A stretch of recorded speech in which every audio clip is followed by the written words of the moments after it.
Hello students, we will continue with our chemical kinetics chapter. I'll just give you a quick revision what we have done till now. Till now I have been explaining you the importance of chemical kinetics, how to determine the rate of reaction based on the definition, based on the rate law. We did some numericals based on that. Last lecture we introduced many factors and many terms. For example, first we understood what is mean by order of reaction, what is mean by molecularity of the reaction, difference between the two. We did some numericals based on that. After that we did the definition and the explanation part of reaction intermediate, elementary reactions, complex reactions, mechanism, and we also did textbook question based on that. Now let us move ahead with the same part. We are going to start with a term called as integrated rate law. Rate law I have mentioned last lecture. Today we are going to do an mathematical application to that is integration, and then we call it as integrated rate law. So what will be the definition of it? The equation which are obtained by integrating the differential rate laws and which provide direct relationship between the concentrations of the reactants and time are called integrated rate laws. So to the given rate law we will carry out integration. When we carry out integration to the given rate law, we get up with an equation which provides us a relationship between concentration of the reactants and time. And that equation is nothing but integrated rate law. Now, after understanding what is meant by integrated rate laws, we are going to derive integrated rate law for two order of the reactions. One is first order reaction and another is zero order reaction. So first we will see how to derive integrated rate law for first order reaction. For this, let us consider a first order reaction as A giving me product. Now the differential rate law for this given reaction is given by rate is equals to minus change in concentration of A upon change in time. That is according to the definition of rate of reaction, and according to differential rate law, rate is equals to K into concentration of A raised to the power 1. Why it is raised to the power 1 here? Because the reaction is first order. Now in this given reaction, our A is nothing but the concentration of reactant at time t. If we rearrange this equation 1, what we get? We get change in concentration of A upon concentration of A is equals to minus K dt. We have just rearranged concentration of A from right hand to left hand and dt from left hand to right hand, and minus we have moved on from left to right. We get this equation. Now this given equation we have to integrate further with some changes in that. So let us see what all changes we have to make in this given equation. Now let A naught be the initial concentration of reactant A at time t equals to 0. T equals to 0 means this is our concentration of A before the reaction has started at time t equals to 0, and AT be the concentration of reactant A at time t. That t can be anything during the course of the reaction. Now equation 2 is integrated between the limits. What are the limits? The limit is concentration of A, we write it as A naught when time is 0, and concentration of A we write it as AT when time is t. So this given equation we integrate as this, that is change in concentration of A upon concentration of A between the limits. It is always initial to final, so that is A0 to AT equals to minus K, K being constant is taken out, integration of dt again between initial to final time limit, that is 0 to t. So this will be your integration of equation 2. On integration the above equation, we get ln of A between the limits A0 to AT is equals to minus k t again between the limits 0 to t.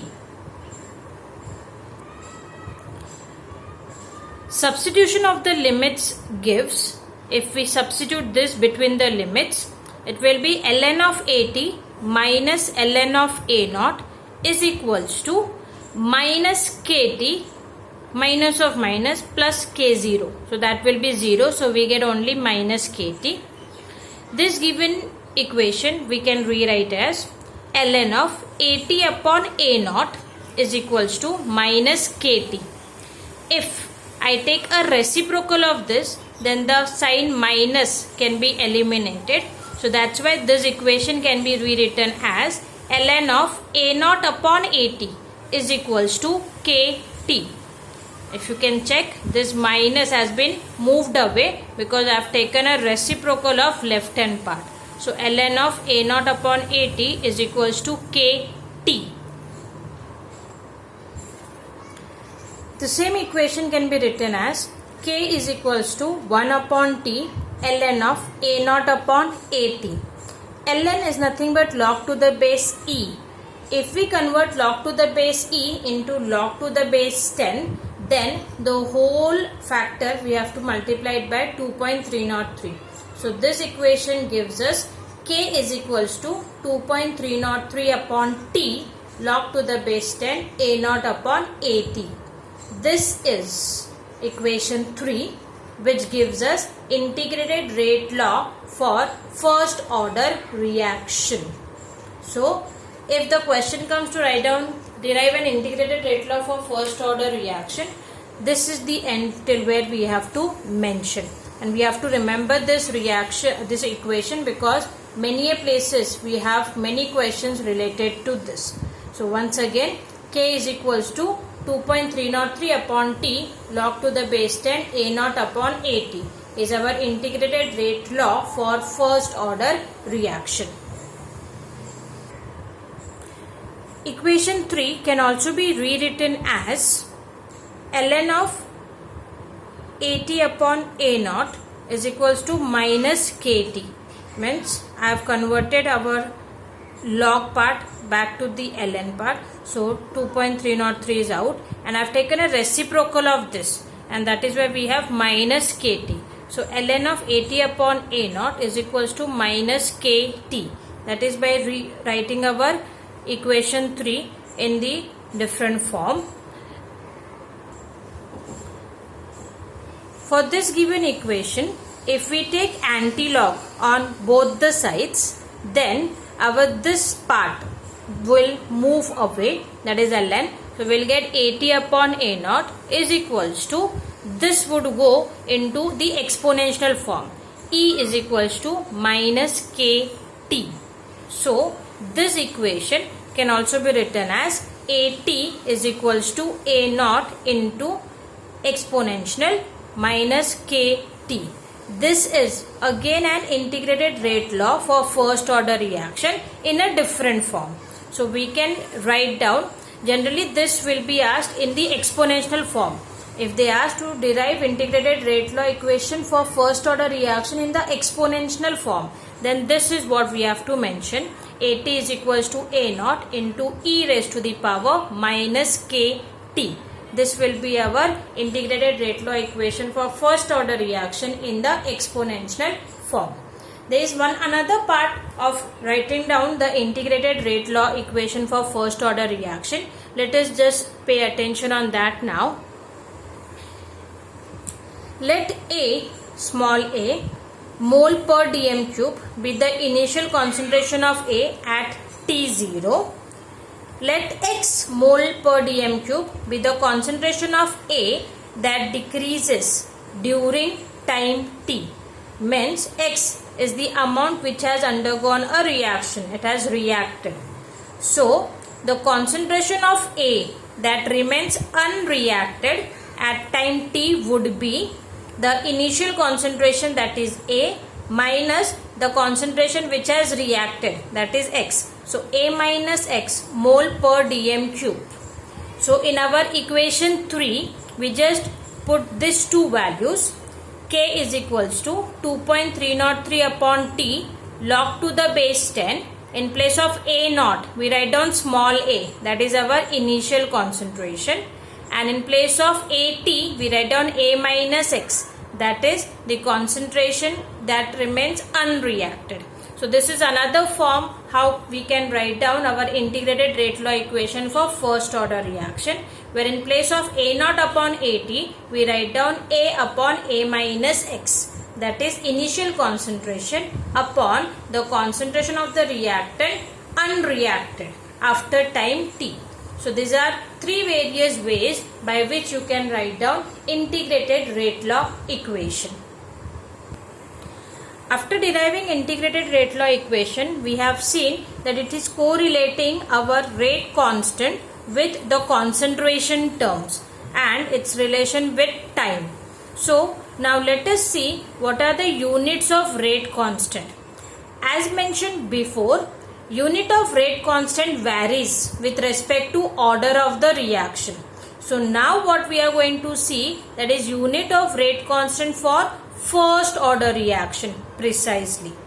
So we simply put our equation, that is K is equals to 2.303 upon T log to the base 10 A naught upon AT. Now in this given equation, log to the base 10 A naught upon AT is a unitless quantity there. So unit of K will be nothing but inverse of time, as K and T in the given equation are inversely proportional. So unit of K for our first order reaction will be inverse of time. If our time mentioned in the numerical is in seconds, then unit of K will be per second. If the time unit is minute, then unit of K will be per minute. If the time unit is hours, then unit of K will be per hour. It can also be in years in some of the examples. So whatever will be the unit of time, inverse of that will be our unit of rate constant, that is K.